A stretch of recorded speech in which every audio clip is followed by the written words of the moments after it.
everybody. I knew you'd pop in. How are you? Yeah, see, I'm the one that pops in. Mm-hmm. Silly to say. It's that old school TV thing, like the old hosts used to do. Hey, out there in TV land. Well, anyway, we're back. It's the weekend, or it's after the weekend. It's Monday. Weekend was great. Of course, please, Dave is here. Hello, everybody. Dave Landau. Hello, everyone in TV land. Yes, Dave Landau is here. And as we see, there is an empty seat where normally the very funny Arty Lang would be sitting. Arty is apparently in the hospital. Arty is having some work done. What do they call that? Drugs? The drugs have done things to various parts of his body that need immediate medical attention. You breathe out of some of these parts. Yeah, you breathe out of them. Some of these parts process things that are essential to the body continuing its term on this mortal coil.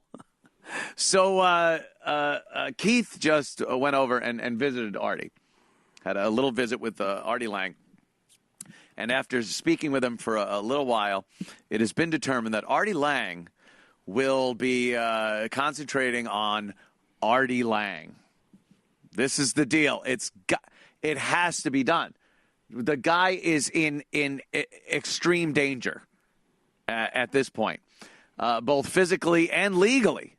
Legally, the guy's got a court date coming up that this week. I mean, yeah, this is no joke. He could literally be going to a federal pound me in the ass prison.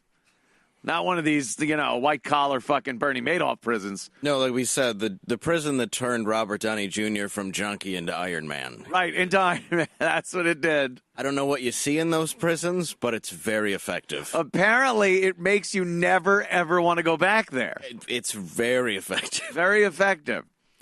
So from this point to, I don't even know, the foreseeable future, this is something that it's much too serious to try to pin a date on or anything. We just won't see Arty here anymore. I'm sorry to say. Arty is like Melania Trump right now in the hospital. Thoughts and prayers. Thoughts and prayers. But Keith had a great talk with him, and the bottom line is really he needs to fix Arty Lang. He can't be worrying about making it here to this goofy ass show at 4 p.m. every day when he needs 24 hours a day, 7 days a week attention and help. And judging by what might transpire in the future, it would be very hard. I don't know if the federal penitentiaries allow Skyping into podcasts. You probably have a better chance smuggling in heroin than Skyping. If you're going to start using favors in prison, Skyping into a podcast, probably pretty low. Yeah. I would say number one. You're thinking, don't fuck me in the ass. So I have to make a deal. I have to maybe some cools or whatever it is, whatever it takes for me to not get fucked in the ass. Number one. That's true, and they do trade you now more so for the biscuits than they do. Is it the biscuits? Yeah, it's the honey biscuits. Wow, what a health-conscious prison. Yeah. No more cigarettes anymore. Yeah. I don't smoke, motherfucker. No, you can get my bitch for 13 Yeah, biscuits. Oh, imagine that. It's like, dude, I got you 2 cartons of fucking cools. Please don't fuck me in the ass. Yeah. I don't smoke, nickel. And you're like, oh, shit. You thinking I want to die, motherfucker? What am I going to do? I want to put my dick in a pretty boy. Yeah, I need to be healthy so I can fuck you in the ass. Oh, no. What do I do with these now? But, yeah, that's probably number one. Number two, probably drugs. I would think, Skype, drugs. Or really paraphernalia of any kind. Yeah. Playboys. Pocket pussy. Fleshlights. Although I hear if you take a washcloth, right, you take a rubber glove, and you roll it up in the washcloth, right? Yeah. And you put rubber bands around it. Yeah. Now you put the washcloth and soak it with warm water. Oh, yeah? Now you open that up, the glove on the bottom. Yeah. Oh, shit. Yeah, motherfucker. That's how a brother gets some pussy. That's it. I believe he does know if you wet a paper towel roll, I guess. Yeah. Apparently, that's very fuckable. I guess that works. I don't know, man. Toilet paper roll, I guess. I don't know. I wanted manicotti. I ate grilled cheese off the radiator. I compromised. I wanted to make love to a beautiful woman. Instead, I jerked off into a tissue. I compromised. You get where I'm going? Well, surely, awesome. He's a fag. But surely some of your peers have been to prison. There ain't no girls in there. It's right. They get sort of a pass. Screaming he's a fag is probably the funniest. Yeah. Just text people that with a picture of Gandolfini. And the weight loss. It's you mean AIDS? You think I got AIDS? No one's got AIDS. Oh my God. So yeah. I don't know what we'll think. He's a fag. There he is. We'll think about what we're going to do as far as moving forward with this. But, of course, Dave Landau is here. Thank you. Thank God. And if all of you could somehow blame me for this, that would be appreciated. Well, Dave, I'm certain all the fine people on social media will understand exactly what has transpired. Of course. And not think anything of you or what, you know. And as a man who loves Arty Lang and is also taking control of my own substance abuse, if you remember my mugshot. Yes. Sometimes you got to do that yourself. Yeah, I guess that's the hard part is, you know, if anyone could just slap you right, you know, that'd be easy. Then you just go, hey, asshole, what are you doing? And they go, oh, fuck, I'm being that. Oh, God. I was making the rounds this weekend. Oh, I saw. People were photoshopping it. Someone photoshopped it into John Wilkes Booth. And yeah, John Wilkes Booth or John Wayne Gacy was another one. That was eerily close. Yeah. It's odd because it's eerily close to John Wayne Gacy, but it looks like someone John Wayne Gacy would have killed. It does. It looked like I would be under the porch for sure. Yeah, covered in lime, rotting. Smelling up the summer. Yeah, just stinking up the joint. But it's, you know, it's tragic. The fact that, you know, you got somebody so talented like Arty that for so long it just hasn't been able to get it together. You know, it's a shame. Goddamn shame. And heroin is great. Apparently, it really is. It's better than anything else in your life because you're willing to throw everything else away for it. It is, yeah. No, and I hate to say it, that's I was hooked on Vicodin, and I've done heroin, and it's good. Good stuff, right? It's really rather enjoyable. I couldn't imagine. I just didn't keep going because it was so good. Yeah, and so once you good. withdraw from that shit, I just never wanted to go through that again. Yeah, go through that again. I don't know. That was a drug that just seemed like the line was crossed. You know? Yeah, because it's like you go from, hey, I'll hit that joint to like needles and AIDS. Yeah. It's a lot different than just smoking a joint from a buddy or anything. Yeah. Or even doing we would do some speed. Yeah. School and coke, of course, in the 80s. It was the law. Yeah. It was mandatory. You had to do coke. I think coke in Manhattan is also the law. Yeah. You got to do coke. Yeah. But heroin was the line. You have now went, whoop, you crossed the line where everyone that you hung out and did every other drug with would look and go, oh, fuck. Yep. Now you went a little too far for us. You're in a whole nother group of friends and a whole nother area of drugs. And I never made that. I never made that step. No. Well, because usually your group of friends, it goes from like, oh, he's hanging out with the shady people. Yeah. To I hear he's breaking into houses. Yeah. To I saw him blowing a guy. To his funeral's Wednesday. It's very. Oh my God! Yes. Nobody's like heroin, big house. Yeah. Family stuck around. Did you see what happened once he left us smoking joints and drinking a little and went to heroin? Now he's running his own company. It's great. Amazing. He's got 500 people working for him. Giant house. You've heard Shooting Star by Bad Company? Yeah. It's like his whole life is a montage to that song. It's amazing. Never, ever happens. And it's so bad now because it's spiked with fentanyl all the time. And that's I have a friend who died to it. Just kills you. Oh, it just kills you. People just cut it with fentanyl, and it's wiping people off the map. I wonder why people would do that, knowing that you're killing off your customer base. That's what I don't get. And then they just keep getting more. I never got why people would let you suck their dick, because that's also not a form of currency. Like, how does that pay it forward? It only works in certain places, too. Yeah, like you can't get 30 blowjobs for crack and then go pay the kingpin in those blowjobs. No, you better have... Yeah. You got money. Yeah, you got to have cash. Yeah. Somewhere cash comes in more And you can't just go to, like, Burger King and get, like, a Whopper and some fries and Coke and then go, all right, blow you. I'll suck your cock. Like, to the person behind the counter. They don't just go, oh, yeah, okay. Like, let me ring that in. Oh, you're going to pay with skull fucking me? Yeah. It's just not the case. No, it's a very, it's very weird when you get into the harder drugs. And I only did crack once on accident, so. Oh, accident? Yeah. I picked up a crack pipe. I wish it was that. My friend put it in a joint. Oh, shit. And I hit it, and it really only lasts while you hold it in. But for like 1 minute, I was like, oh, I feel like I'm going to come. And then I blew, and I was like, what was that? Ever. And he's like, oh, the guy gave me free crack. Oh, thanks. Isn't that like free crack, like you're not eventually going to pay for it? You might want to tell the guy smoking the joint.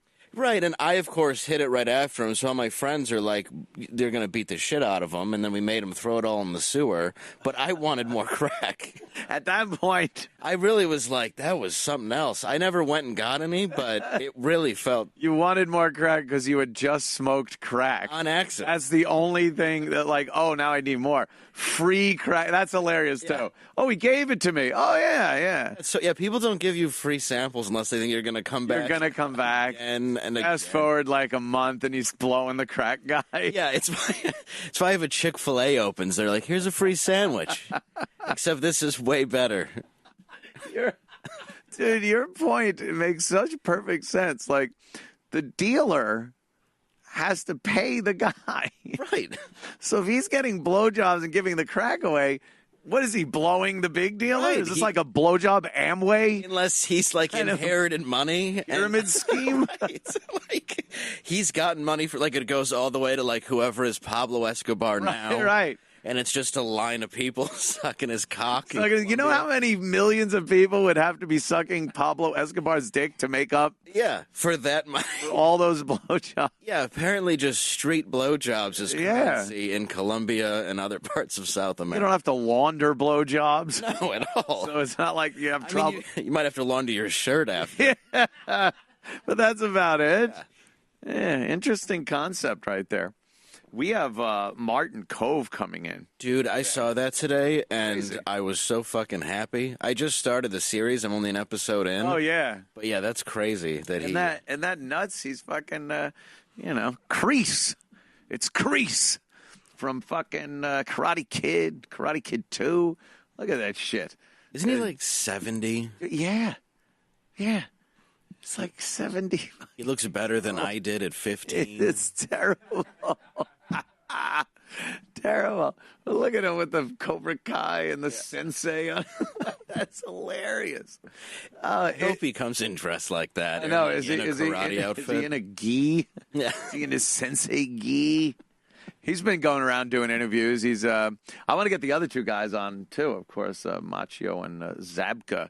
I want to get them on the show because I loved it. I watched the whole thing, and it was fucking so well done. It's such a goofy. You watch the movie now, and it's such a goofy ass movie. It's entertaining. It's fun. It's one of those typical 80s movies. Some of it you watch now, and you're like, oh boy, that was really 80s, and that's kind of silly. And the douche chills you get from a lot of those movies. You get the douche chills, but that's just it. They don't try to if they tried to go 100% serious with this reboot thing. It would be really goofy because you'd be like, it's a goofy movie from the 80s. What are you doing? Yeah. But they kind of embrace that, which makes it work, you know? They're not taking the whole thing as seriously as as other reboots have. The worst thing is when you take something that's kind of a goofball comedy and then try to make it something else. Or when you take something that is something serious and try to make it a goofball and try to make it a little goofballish. When you're watching Charlie's Angels or fucking Fun with Dick and Jane. And it just gets... all shit. The only one that was, I don't know, the first Brady Bunch was tolerable, I guess. Yeah. It was kind of like, they're still 70s, but it's in the 90s. It was a weird, goofy thing, and the nostalgia factor was huge at that point for the Brady Bunch. Yeah. So that kind of worked. Then they just, everything. The Charlie's Angels is unwatchable shit, both of those. They're so bad. Terrible. The Brady Bunch is weird, too, because they had a couple of iterations of it in between the series and those movies, where they had somehow, and I don't know how this happens, why it happens, when it happens, some of these old shows just crawl out of nowhere, and they're like, hi, we're back. And the people from the show are on other shows, and it becomes this nostalgia thing. So that happened for the Brady Bunch, and then they had a Very Brady Christmas. Oh, yeah. And the Brady Brides, and there were a few things where it was... I guess Mike Brady got caught in a cave-in at a construction I bet he did. A man cave-in. See, Robert Reed was gay. Yes. See, a little bit. Robert Reed. In the 80s. Yeah. He died of a cough.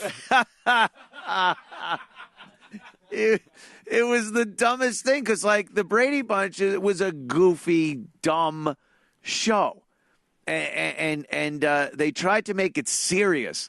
They had the Christmas, and I guess Greg was getting a divorce, and another one of the daughters had a problem with the marriage. So it was all serious. And then Mr. Brady gets caught in the cave-in, and they're all praying around the construction site. Right. And Mrs. Brady starts singing a Christmas song, you're silent, and everyone's crying. Jesus. It's what is this? Yeah. It's so douchey. Never happened in a million years. No, it was so yuck. And then he just comes crawling out of the cave. Well, I bet he did. Of course he did. And then they're worried because he wasn't wearing any protection. Yeah. He came crawling out like a gerbil out of Richard Gere's asshole.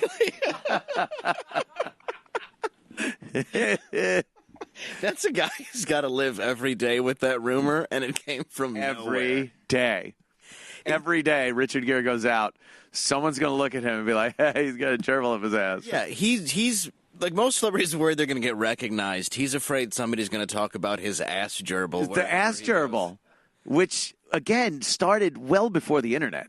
So how the fuck did that even get around? It's one of those rumors everybody knew. I remember hearing it in middle school. Richard Gere likes to shove gerbils up his ass. You're like, first of all, how would anyone find this out? Yep. Secondly, how did the world find this out? And he's a Buddhist, so he can't get angry about it. No, can't get mad. Just got to kind of, all right. Just got to take it like a gerbil in his ass. Just closes himself in a room at night and just yells, I have a fucking gerbil in my ass! I was an officer and a gentleman. Yeah, all the movies he's done, but he's just gerbil in the ass guy. Primal Fear. He's done some good ones. Oh, yeah, Primal Fear was good. But yeah, he's gerbil in the ass guy. Gerbil in the ass guy. He's not in much anymore compared to how he was. No. He went through that phase where his hair turned white, and then his roles just started kind of tapering off, but... yeah, I don't know. Maybe he can't take the gerbil at the ass shit anymore. He's got to, own it. Maybe he should just do a YouTube video of him pretending to put a gerbil in his ass. Is there any kind of parody around with him and a gerbil? Because that would be hilarious. I've seen it referenced. There's an episode of Family Guy where, a gerbil runs out of his pants. Oh, yeah. That's a subtle reference. Which I love because, there's a good chance he's watching it or seen it. You don't know. He's going to hear about it. Yeah. It's like, hey, did you hear that really they're still running with Everyone, I have some bad news. Superstore USA has their own brewery on site and can sell beer at a much cheaper price. So management has decided to close down. You mean I'm out of a job again? I'm sorry, Peter. Man, this sucks worse than Easter Sunday at Richard Gere's house. Jesus. Okay, find the Easter egg. I know where it is. It's in your butt. No. Yeah, I know the story. It's in your butt. Mr. Griffin, if you just look on the ground for 5 seconds, I'm sure you'd find it. Nope, in your butt. Look, I'm tired of this stupid rumor. In your butt. Mr. Griffin. Butt. Mr. Griffin. You know what? Just get the hell out of here. Fine, weirdo.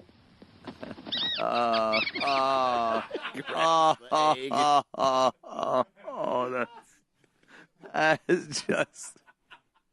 He had to think when he first got wind of that rumor, like, all right, real funny. How long could this last? Right. Then 38 years later. There's still gerbil in his ass 38 years later. He's just walking into a restaurant by himself, and they're like, table for two, you and your gerbil? Fuck you. You know what the one consolation is, though, is he's Richard Gere. He is. You know, any girl wants to have sex with him, and so, or at least back in the day. They still would, I'm sure. Now, if you get like a real homely guy and then you attach that rumor to him, his life is destroyed. Well, for example, Ned Beatty, who picked the wrong role. Right. Ned Beatty was the get fucked up the ass guy in the woods guy. Yeah, you can be Rudy's dad, but you're still get fucked up the ass guy. Yeah. Every time you see him in something, it's like, oh, I get that. I mean, I just don't even know why you would take that role. Say, listen, you're a little heavy set, so we're going to have rednecks rape you and make you squeal like a pig. Yeah. And he's like, that sounds like I might win an Oscar. You know, it's that sounds like Oscar material right there. And then he didn't. But you know, the agent doesn't present it like that immediately. No. Excuse me, I got a winner role for you here. Here's the script. Burt Reynolds. For Burt Reynolds. Who else was in it? Oh, the guy from Apple's Way. Angelina Jolie's dad. Angelina Jolie's dad. John Voight. No, you don't know who Angelina Jolie is yet. But you will. John Voight, Burt Reynolds. It's a action rafting, canoeing, river thing. Great book. It's going to be amazing. Now, let's go through the script here. Because there is a part that you might find interesting. This is the... Well, everyone else gets to be like kind of... Burt Reynolds gets to be cool fucking killing with a bow and arrow guy. That's the one part I like, is it is funny, like, wait, how do I get saved? Burt Reynolds will be wearing just a leather vest because that's how he canoes. A leather vest, and he'll save me. And there's... Oh, no. I got fucked in the ass, Mr. Luthor. Yeah. Mr. Luthor, he fucked me in the ass, Mr. Luthor. Oh, that's a shame, right? I'm bleeding, Mr. Luthor. I'm bleeding from the ass, Mr. Luthor. And they're like, John, you can keep your shirt on. Oh, my God.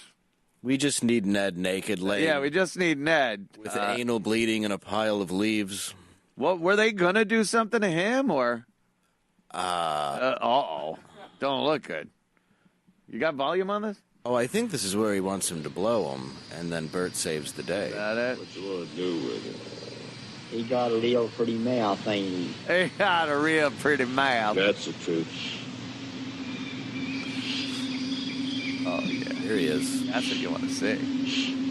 You're going to do some praying for me, boy. And you better pray good. You're going to do some praying for me. But like, come on, Bert. Here. Hold that on. Oh, Jesus. Oh! Did you come already? That was awesome. Oh, yeah. What are you doing? Oh, shoot him. You better run, you son of a bitch! Oh, and I think after that, Ned Beatty is like, yeah, like he goes crazy, and it's like, oh, now you're a tough guy. Yeah. After you get your dicked in the ass. By a group of men. Pick him first. Jesus. He's now the worst. That's the worst position. I know, he's just laying slumped naked. It was an all-day shoot. You know it, too. Oh. Just. Yeah. They're like, go cover him up for a second, guy. We don't get tan or anything. Keep the continuity of his bare white ass and blood coming out of it. That's the one where a lot of the crew has to ask, like, you all right? Yeah. You okay? He's like, no, I think I'm going to get an award for this. Good for this. That's probably, like, the only way you get through that is you're bent over and you're literally writing your Oscar speech. Oh, yeah. Like, oh, yeah. I'd like to thank... I'd like to thank the Academy and my... my beautiful wife who left, and my son who no longer speaks to me. I'd like to thank every restaurant I go to where somebody at the adjacent table yells, "Wee! Wee! Wee!" That's the worst part, too. He had a little catchphrase when he got fucked in the ass. Wee! Well, he lives in Kentucky, and I've heard that he does not attend the comedy shows. Oh, I can only imagine. The second he gets recognized. Oh, it's just fuck like a pig joke. It's all you got fucked and squealed like a pig jokes. Terrible. But that's, that's what he's known for. Does he like talking about it? Not like, oh, here it is. Oh, God. See, the rednecks aren't in enough of a disguise that they don't have to worry about even being recognized. Yeah. That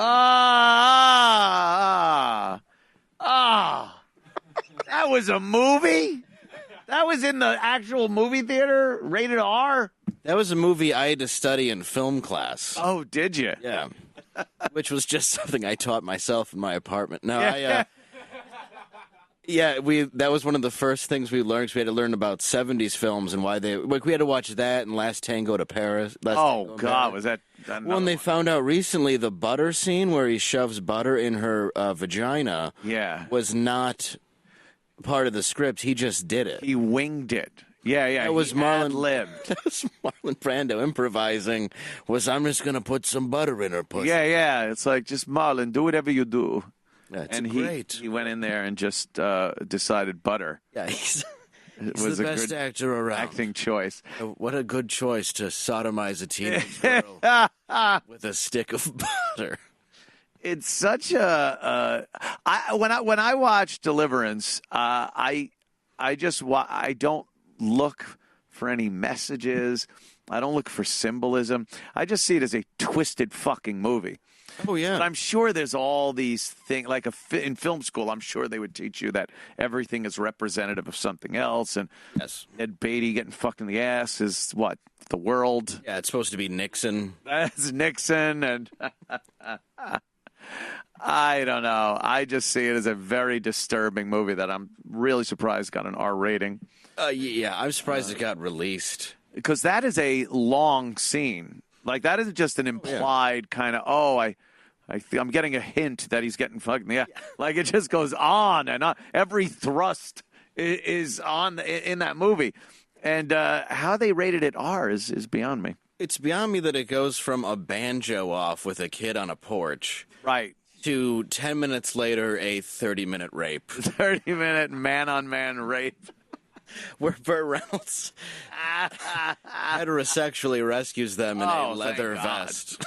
Burt has to do that. And then we find out later in life that perhaps Burt Reynolds had to do some homosexual things to get his career going. Yeah. There's a rumor that there's a book waiting to be published or waiting to be released that is already written by Burt Reynolds that tells about his experiences with Hollywood and having to put out to get roles. And he's going to name names and everything.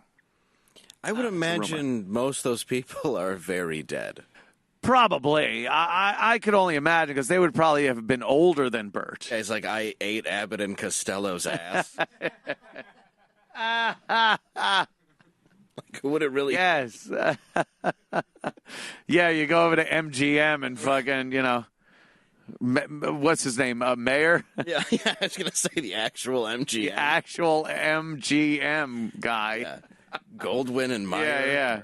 He's making you fucking lick his asshole. Yeah, Jack Warner, or whatever the fuck his name is. Yeah, it's like Yeah.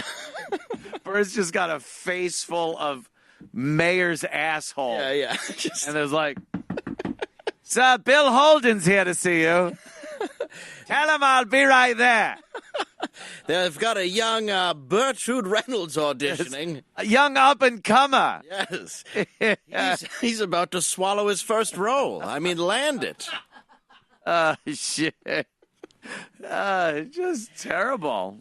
Well, Yeah, guys had to put up with it too, ladies. See? Me too. Oh, I think that's, it was a lot. Well, it was like Chaplin and Buster Keaton, and they went to California because it was always sunny and they could film. Oh, yeah. And then 20 days later, the pet and just been raping everybody. And then it was the whole film industry just turned into a big rape fest. Like, you want to be in pictures? Yeah, one thing, like Chaplin's doing a tramp walk, and the next thing you know, so's the girl from Poltergeist. Yeah. Apparently it was going on since the inception of the film industry. Like, that was how the producers, the casting couch and everything, it's just stories that have been there forever. And then now we're supposed to be like, oh, no, ooh, what's been going on? Shut up. Right. Every one of these assholes that got into that business knew what the business was that they were getting into. All you have to do is live in L.A. and go, there's something amiss. There's something a little off about this town. Yeah. It's like those fucking, like Carmela Soprano, like a mob wife. Right. They think everything's fine. They want to fucking, be a person in the community. It's like, no, you're fucking mob wife. Right. Don't talk about like ethics and morality to me. Right. And that's what it is with these Hollywood assholes. You went into this business knowing what the business was made up of, and the higher ups are all pieces of shit. But you still did what you were supposed to do and did what was asked of you because you wanted to be rich and famous. So now shut the fuck up with your Me Too bullshit. Right. It's fucking bullshit. It's like Henry Hill, you agreed. Yeah. You took the oath. That's it. Once you're in, yeah. There ain't no leaving us. What are you, a hockey player? Retiring to Florida? Ain't gonna happen. Well, and Elijah Wood said as much, that his parents cared enough about him to where, like, if you see that, too, Elijah Wood is still an actor, making good movies, doing the right things.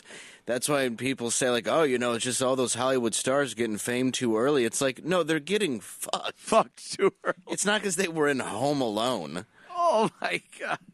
Yeah, some of them make it through and continue an acting career. Some are Elijah Wood, some OD outside of the Viper Room. That's it. Yeah, flopping around outside the Viper Room, and others just do one huge movie and run for their lives away from the business, like the kid from Close Encounters and the kid from The Shining. Right. Their parents must have seen just enough and went, yeah, get the fuck out of here. We thought it'd be cool for you to be in movies and us to make some money. We didn't realize. Like that kid that played Danny in The Shining. Mm-hmm. Good enough kid actor. I've seen plenty of little kid actors and stuff. A dime a dozen. He comes off of a great movie like that. You'd think he would get other roles. The parents must have seen something about Hollywood and being on set and said, like, yeah, we just this is not a good thing for our kid. No, absolutely. And I think any parent that does keep their kid in it and really pushes them, you got to wonder how much they really care about the kid when they have to weigh it out between money and you have to think very little, like Aaron Spelling. Yeah. Like, he didn't give much of a fuck about Tori if she's broke, and then he left her almost nothing. Yeah. Like, he's just like, I know I can cast for free. They just, he did that. He cut her loose. Yeah. Put her in shit, used her up until no one wanted her anymore, and then tossed her aside. It's like, wait, that isn't just a girl in Hollywood. It's your daughter. What a break. That really isn't... He was worth like $1 billion, and he raised a girl living on Hollywood mansion money and was like, I'll give her very little. What could you possibly do well, I could think of a couple of things you could possibly do that would have a father disown you. Right. but I don't know that she did those things. No, I don't think she I don't think she did those things. Hey, here we go. Martin's here. Sure, bring him on in. Bring in Martin. That's great. Martin, how you doing, my friend? Take a seat right over here. Awesome. How are you, sir? Boy, you are making the rounds. Long day's journey. Isn't that something? Yeah. It's fantastic. I got to tell you, a huge fan of Cobra Kai. That's awesome. This is an amazing I don't even know what you would call it. It's like a 34-year later sequel. Yeah. Yeah. It is. But the writing is great. That's what really makes it. I think a lot of people get a little overzealous and think they could take a concept from the 80s and just think nostalgia is going to carry it. But you have to have good writing, good acting, and this has it. I mean, this has it all. It was I watched the first 2 episodes, which, of course, on YouTube Red. YouTube Red, yeah. YouTube Red. And then by after those, because they were free, I'm like, I'm getting YouTube Red. Like, there's no way I'm not watching the rest of this. And I watched the entire show in one night because I was hooked. I was just hooked on it. When you were approached, what was your thought about this? Well, it was all what they were going to do with the characters, and Josh Heald and John Hurwitz and Hayden Schlossberg. They knew more about our characters than we did. So they had been Karate Kid fans for a long time. And they said, we want you to come in on episode 10. And I originally said, well, why can't I come in earlier? They said, we're going to have you set up, for season 2. And they thought out everything so very well. The arcs. Yeah. I'm so impressed with the arcs. I talk about it a lot. The arcs of every character on there, because I did what you did. I mean, I had seen episode 1 and 2 and the big screen, and it was in the theaters because YouTube is doing such a great job. YouTube Red's doing such a great job of promotion that they had 700 theaters across the nation play the movie in its entirety, Karate Kid, and then they showed first and second episode on the big screen. Brilliant. So I saw it with my kids, and my kids had never seen the movie on the big screen. Oh, wow. So it was great. So I went with them to Universal, and we saw it. And then I went home, and we watched everything. Binged it on a big screen. It's big as your green wall here. And we were locked in because it's so watchable and so bingeable. Yeah. Because every character is created so well. You just get hooked that by the end of one episode, you have to watch the next one. And that's key to getting a good series together. Like I said, the writing and the character arcs. When you see the movie, and when I saw it originally back in the 80s, you leave the theater going, wow, good. Daniel, the good guy, beat Johnny, the bad guy. Yeah, you feel great. That's it. You feel good about it. Underdog. You're like, good. Finally, that guy got what he deserved, and the underdog wins. And then, as you're watching this iteration, Cobra Kai, you're going, it's not that simple. Johnny's a good guy. He's messed up, and I think that one episode messed him up. I think your character messed him up. Sure.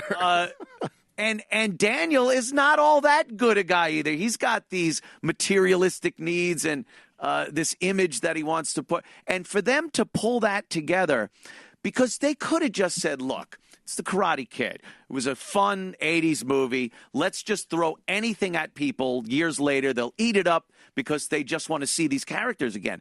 But they wrote amazing roles and, like you said, arcs for these characters that are fantastic. I was so taken with the quality of the show. I love your dialogue. It's great. Oh, thank you, sir. Terrific. It was brilliant. I'll ask you, where do you think John Kreese has been for 30 years? That is a great question. Wow. I don't think he's been anywhere that made him a better person. I'll tell you that much. Because to see Johnny in Cobra Kai have a lot of that John Kreese in him, but he also is... He's a real guy, a regular guy who has empathy and sympathy, something I don't think John had a lot of. So he's very conflicted in taking on that role of the sensei like you did. So when you show up, he's going to be even more conflicted as to how to now run Cobra Kai with Kreese's hands in it. Very true. Very, very articulate. When I showed up there, we all I was tickled pink to be there. And then the actor in me wanted to participate more. So initially, I had to keep this secret from September to May 2nd. And I told people I was, dead, or you'll find out in the series, or I worked for the CIA, or I was in prison. I kept, sending out these different bits of gossip. And when we shot it that day, I remember just the first rehearsal. And I've talked about this because I just love it. All Video Village was on the other end of the dojo, and the dojo was immaculately recreated, and everybody was there. And I did the line, that came out of the shadows, and I think what I say is, and the real story has only just begun. And then first rehearsal, and I wasn't even into it yet, and you hear this, and all these awes and from the crew and everything. It's like they were waiting for this guy to drop into the world after shooting, 9 episodes. And I was very touched, and, it's so well received by so many people. That's how the fans were watching it. I know when I saw that, when you see Kreese walks in, it's you, but it's shadowy. You can't see with the glare behind him. And then we finally see you. That's a great moment. And the series has a few of those moments when Daniel and Johnny square off and you think they might actually fight. Great stuff. Like, you want to see him fight, but you don't want to see him fight in a way watching that. You want to see him when they're driving in the car in the Charger together. It's hilariously funny that they have so much in common, but they've each had such an impact on each other's lives, negatively and positively, that it's those moments that really keep driving the story forward. And again, I was really unbelievably taken by it. Really good. Just think of the music. The music that they're really getting off on the music, together, and they're all those opposite, those realities going on. What am I doing here? I got to give you this car, and Ralph's great. Ralph. Yeah. And Billy is, Billy's brilliant. I mean, Billy, he's, it's hard to play. I actually said to Billy the other day, I said, even the action stuff that he does, it's rusty. Yeah. It's rusty, and I really you'd expect that. Yeah, you would expect that, so that the stunt coordinator, and I'm sure that that the creators had something to do with this. They didn't want him to do spinning crescent kicks as well as we did 30 years ago. Right. Well, we had Pat Johnson, who was ran with Chuck Norris, and he was our stunt coordinator. He played the referee, and he was our stunt coordinator, and he trains us 3 hours a day separately, and we weren't to be that good. We weren't to be that refined. Yeah. And our fight scenes, and Billy's fight scenes are just, he hurts himself, it's all great it's so setup. Funny. Yeah. And the writers are great because they set a lot of that up. I said to Josh, I said, did you set that up? And he said, yeah, we wanted him to hurt himself, and, because it's great. And when I said to Billy, I said, you look so good. It's so right that you're not kicking as smoothly as you used to kick. Right. He's not a kid. And, the whole show presents it that way. It would be terrible if they tried to just recreate exactly what they had back in the 80s. They do a good job of paying homage to a lot of the stuff we did see in the movie with the younger kids, with some of the locations that were very familiar to people that had watched the movie. I like that those were revisited like that. I think it brings in, the value of this is bringing in the true, the honest values of 1984 and the movie into fruition for kids who didn't see it then, right, or maybe saw it because, Daddy or Mommy showed it to them on the TV or they had a DVD of it.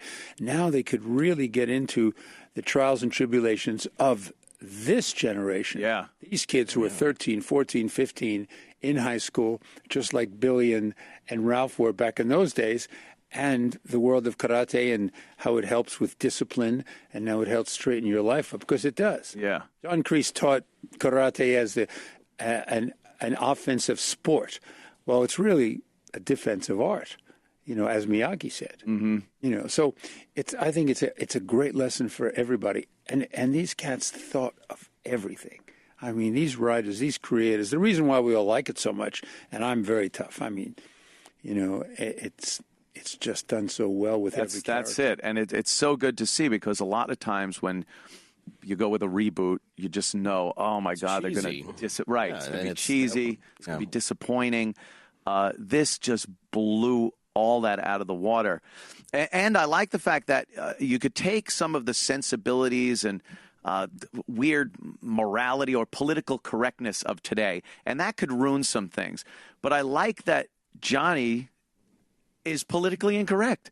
It's so funny to have him saying things that in this day and age, people go like, oh, my God, is he? But he's kind of got that 80s mindset still, and he's looking, like he said, for chicks, hot chicks. Right.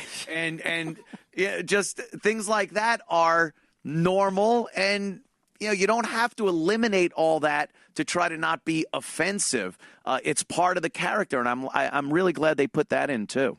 Yeah, it's very human. I mean, Ralph, in a sense, represents the everyman, the successful working man who's got a good business and all. Billy represents so many other people who are more troubled and don't know where the next dollar is coming from. And yet he has that soft heart of trying to teach discipline to kids who are bullied. Kids who are bullied. He's not taking in the macho guys who are, as students. He's taking in those kids who need to learn about the prowess of karate and how they could really improve themselves physically and emotionally. Oh, Kreese would have been horrified to see the crew he brought in there at first. Well, he would have had that Sweeney Todd thing, He would have had, cut the throat and boom, pull the thing and bam, the body falls in and we make meat. We make meat out of them, Need a few more of the other kids. Get him a body bag! Well, and being like the sweep the leg guy, did you find after the movie came out, I was curious, did people think you were that character sometimes in public? Always. Yeah. I always find that so funny. We were at the stock exchange doing a show over there, and all these stockbrokers were all gathering around, and while I did the show, and then I turned around and I just said, and there were like 10, 12 stockbroker guys with the jackets. Yeah. And I said, just quietly, I said, no mercy. All of them said a different line. All these 12 people started to wax off, no mercy, sweep the leg, get him a body bag. Another guy said, you have a problem with that, Mr. Lawrence? So, and this is in the middle of the stock exchange. Yeah. And it was hysterical. There's so many catchphrases and lines from that movie that are just part of our vernacular even these days to this point. Yeah. When I was a kid, then I watched it every 5 minutes, and I have a sweep the leg T-shirt I should have brought with me. Well, I tell you, it's really interesting that it meant so much to so many people back then. And my favorite movie is Casablanca. And this film is the Casablanca, different values, different situations. But it is the Casablanca of the present time because it is literally an iconic film. I think that the star is Robert Kamen, who wrote these words of wax on, wax off, sweep the leg, that we're still talking about 34 years later. Yeah. And so the star for me, and I've had this conversation with him, and he believes the chemistry of Miyagi and Ralph were the stars. And I disagree. I say, without those written words, we wouldn't have had a movie. Yeah, yeah. It wouldn't be this memorable. And so many years later, and then to be able to bring these characters back and make it successful and entertaining and fun again is really amazing. You've had an amazing career. I was looking through your IMDb, and apparently you were in every single show that was ever on the air in the 70s and 80s. I mean, I was looking at... You're like Rambo, aren't you? Rambo is... Rambo 2 was... Yeah, Rambo 2, That right. was a lot of fun. I was doing Cagney and Lacey at the time and took off. Yeah, Cagney and Lacey. Yeah. One I remember when I was a teen back in mid to late 70s. Cable had just started. We had just gotten a converter box with a key on it. It was like you were launching something from NORAD. And we had one movie company, and they would play movies. And every so often, one of my favorites, Death Race 2000 would come. Oh yeah. And Nero the hero. Nero the hero in Death Race 2000 with Sylvester Stallone was Machine Gun Joe for Turbo. Yep. Ah, do you remember? And and David Carradine was Frankenstein. There was I'll never forget the story while shooting that. I remember going into the motorhome with Sly. We shot, I think, Ontario Speedway. We shot out in L.A. And Sly and he and I had done a couple of movies before. And we were friends. We had the same old clockmaker named Kuno Spoonholtz, who was our manager. And back in those days, I got jobs. Sly got a job as a usher at the Baronet. I got a job as Santa Claus in Abraham and Strauss. Oh my you know God. What I mean? And Could you imagine? he was holding a red script. And I believe it was red. It's a while ago. And I said, well, we're sitting in the motorhome alone. And I said, what have you been doing? And he says, well, I'm trying to get this movie made. It's a boxing movie. Oh, wow. And I said, it was 1975. And I said, well, what's it about? He says, about this guy named, Rocky. And I said, well, best of luck, with it, And a year and a half later, I was doing a Code R, a TV series. And he kept inviting me to screenings, and I couldn't go because I so wanted to see what he had accomplished. Because I remember a year and a half ago, he was just trying to get it going. It was February of '75, and this was like September of '76. And knock on wood, we were both busy a lot, And we see each other occasionally, Death Race 2000. I look at it every once in a while, and I look at it because everybody watches it. Yeah, it's one of those. They remade it. I mean, it wasn't. It wasn't as good. It was It was a campy, funny, kind of goofy movie based on when you used to drive around with your buddies back in the day. It was like, 2 points. Like, you'd always laugh if someone was in the road and go, oh, that's 3 points. Yep. And it was, you'd joke about hitting people. And they made a movie about hitting people in a car. Oh, my God. That's my death, isn't it? I think that was Nero getting waxed right there. Oh, my God. There's Sly. And, you get points to hit people. David Carradine. I personally think it was a bizarre movie. It was a very bizarre movie. Oh, God, look at that. Well, how many? The 70s had so many weird, bizarre movies. Well, and then Cannon. I mean, you did a lot of stuff for Cannon, didn't you? And the Cannon was just off the rails. It was really entertaining, though. We did the Four Deuces. I think the first thing I did, the first movie it was the first movie I did, The Four Deuces. Jack Palance, Carol Lindley, for Menachem Golan and Yoram Globus. The guys who introduced selling movies territorially, And they would go out and sell the movie and get the advances from the different countries and then bring in, and they didn't have any money to make the movie. They would take the advances from territories like Uruguay or Paraguay. Wow, and then they use it to make the picture. And then they just make a lot of bread that way. But Four Deuces, Jack Palance, and I remember sitting in the deli with Jack Palance talking about, it was my first year in Hollywood, talking about, the business, and he hated the business. That must be something like, let me tell you something about the business. That's it. That was that's what it was like. So over the top. I love it. And if he hated it, Jack Palance being bitter is all the funnier. How intimidating is that? Right? It was a movie where I played a pyromaniac, and Jack was the head of our gang, the Four Deuces. It was called 30s movie. And the really great moment in that is when Carl Weathers, I have a photograph, a sepia photograph. Carl Weathers is from Apollo Creed. So this is 1974. So a couple of years later, he played Apollo Creed. And so we're all friends. We've done a bunch of movies, a bunch of films together. And I found this picture where I'm paying him $20 to take this girl down the road in his taxi. And then, of course, I blow up the taxi as they're, and of course, I forgot all about that. And I found this picture and I showed it to him, and he loved it. He just loved it, And he's a great guy. He's a wonderful director. Oh, yeah. Just saw a beautiful play he did in Santa Monica. That was just terrific. And, he's marvelous. We did a couple of TNT movies together with Hulk Hogan and all. Oh, yeah. He turns up in a few things. Oh, one of the greatest, I guess it was Predator, I guess. Predator. Where him and Arnold do that handshake. Yep. And the camera's right on it. You just see two gigantic arms. Oh, yeah. Slapping together. It's just everybody. And then, Rambo also, when Sly comes back. And he's just with the machine gun, and You know, that just more iconic movies, right? You are one of those iconic guys from a lot of those great movies that we all remember. Great Cobra Kai, it's on YouTube Red. I so highly suggest you watch this. It's amazing. Whether you're, you know, a kid or somebody that grew up with the Karate Kid, it's just a really well done. Really well done. I mean, series. we got on Rotten Tomatoes, we got 100%. Really?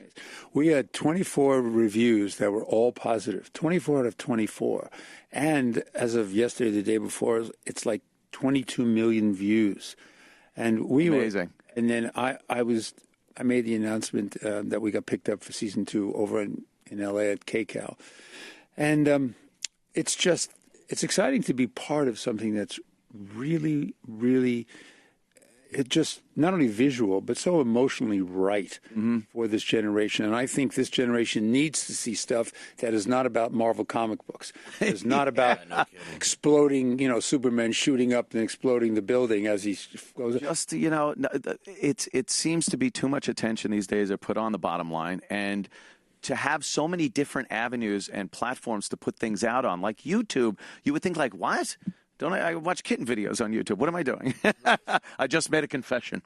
It didn't seem to be a platform that something this big would be on. You go Amazon or Netflix or any of those other things. But I think having so many other avenues to put your stuff out on gives you the opportunity for things like this, something so good, to be put out for the people to enjoy. And you're not at the whim of some big company that can just squash it in a second. Well, and I thought the trailer was a parody at first because it was so well done and shot. I really was like, oh, that's hilarious that they got together. And then when I found out it was a series, just somebody who grew up with it, it's a really an exciting thing that they took something and made it quality, because usually it's just like, okay, we're going to redo this movie and we'll throw The Rock in it. Yeah, that's nothing against them, but it does seem to be all they standard do. recipe, you know. Yeah. Oh, how do you like the logo? I mean, the It's logo. awesome. It's like we're watching some big action piece, you know, with a heart. Yeah. You know, it's like... Well, at the end of every episode, when the screen goes dark and then you see that revolving Cobra Kai logo in steel, kind of glimmering on the light, that's an effective... That's what I mean. That end logo of an episode, And then the music is so good. Everybody's and the music makes it all bingeable. Yeah, it really makes it bingeable because it does. It just takes you into one moment to another moment to another moment where you can't stop. And even whether it's the mother, I mean, the great moment, like you said, the guys, you know, they square off down. And then the mother, the wife comes in. Two 50-year-old men fighting, boys. What are we doing? You know, it brings it right back down to reality. Right back. You know, yeah. Just fantastic. Martin, thank you so much for coming in. Martin Kove, at Martin Kove on Twitter, martinkoveonline.com for all your Martin Kove needs, and Cobra Kai on YouTube Red. Season 2, I know it was just announced, but is there any inkling of when we might be seeing? No, I really don't know that. I mean, these writers really have their hands full because they created such perfection.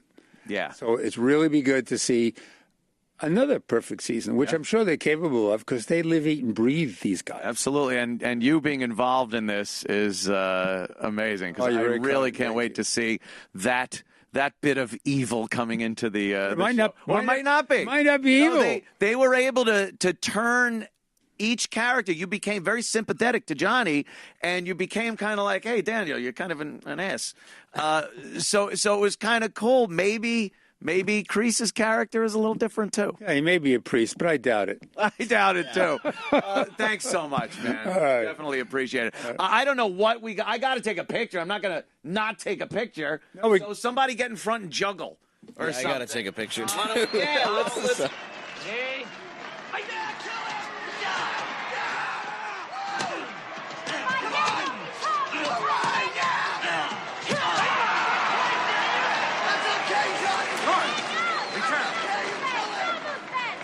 LaRusso!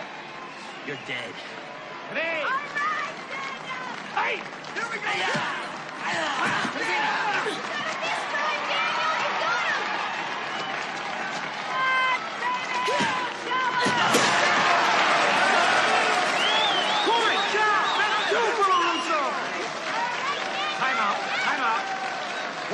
sake. Turn, kneel. Johnny, you're a creeper! Sweep the leg. You have a problem with that? No, Sensei. No mercy.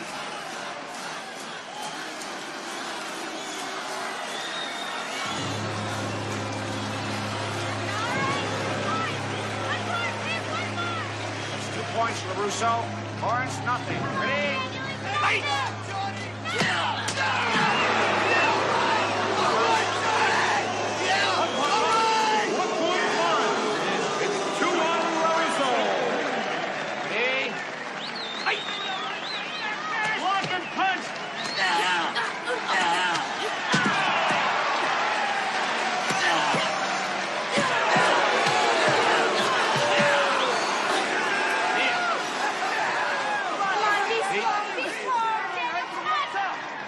Kick to the side.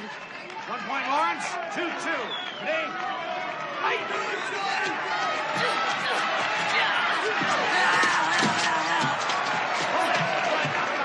Come on, back here. Continue. Destroy him, Johnny. Come on, Daniel, you can do it. Come on.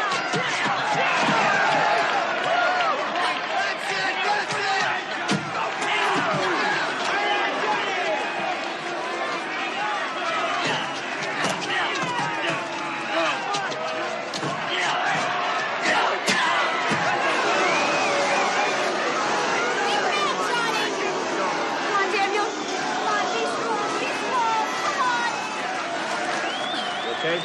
Yeah, okay. Whoever wins the next point will be our new champion. No point. Fight. Ready?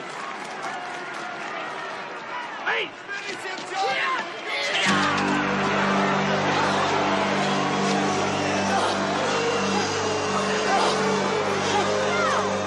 It's over, Johnny. Yeah, you did it. So you okay? Can you go on? Get him a body bag.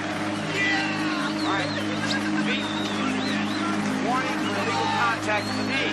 Johnny. No mercy. Finish him. Mortal Kombat's great kick.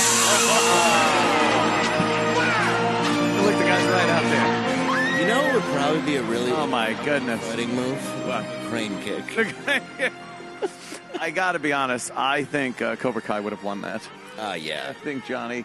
I think when he Wouldn't it be funny if Johnny just went like this, and like his kick missed, and then Johnny just beats the living shit out. breaks his leg again. Hands right there. You very disgraced, Danielson. You go back to washing cars. Yeah, and then Johnny becomes You give a hand job. heir apparent.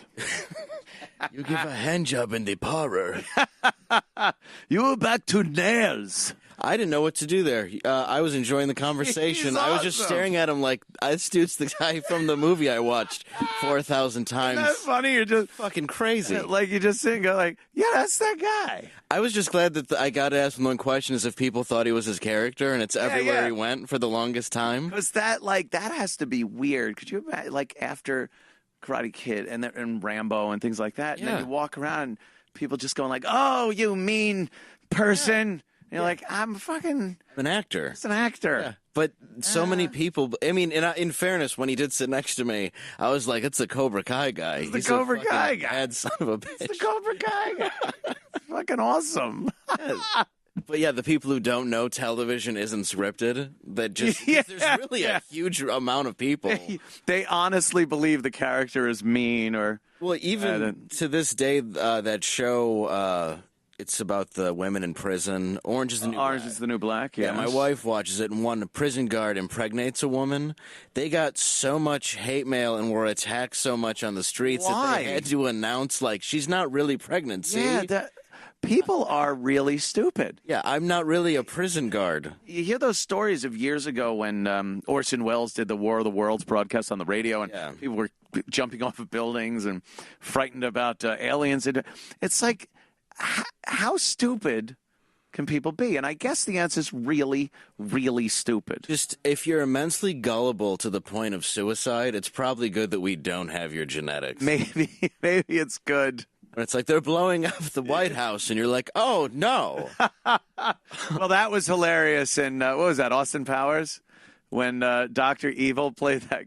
They were all in the White House. Yeah. Trying to get money from them. Obviously, that's what Dr. Evil does. Right. And then he played the clip from Independence Day. Yeah. And they're like, ah!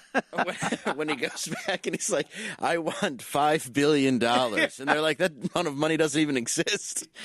It's like asking for a bajillion. Because first it was $1 million. Yeah. I was watching a Bond marathon over the weekend, and those old ones are great. They're so fucking hilarious. Oh, yeah. You could absolutely see that Michael Myers just pawed through every single one of those and perfectly picked out the parts you could goof on. Oh, yeah, for the sure. Villains, the machinery that's just ridiculous, the over-the-top music. The speeches, the fights.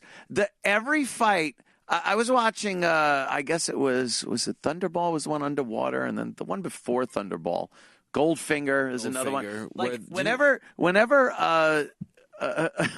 Bond would go into his room, like a hotel room or something, there's always somebody there that wants to kill him, and they start fighting. There's like a fist fight and knives and everything. They use every single thing in the room to beat the shit out of each other with. Like everything gets used. An ashtray. One guy pushed a grandfather clock down on the guy. And then they'll pull a lamp and throw that in their face. Yeah. Like they use every fucking thing in the room. It's fantastic. Which one is this? Which one did... I had to slap her in the face. This is just from his apartment camera footage. Odd job. Well, they use a little gold. Was it Goldfinger where the woman was covered in gold and then died?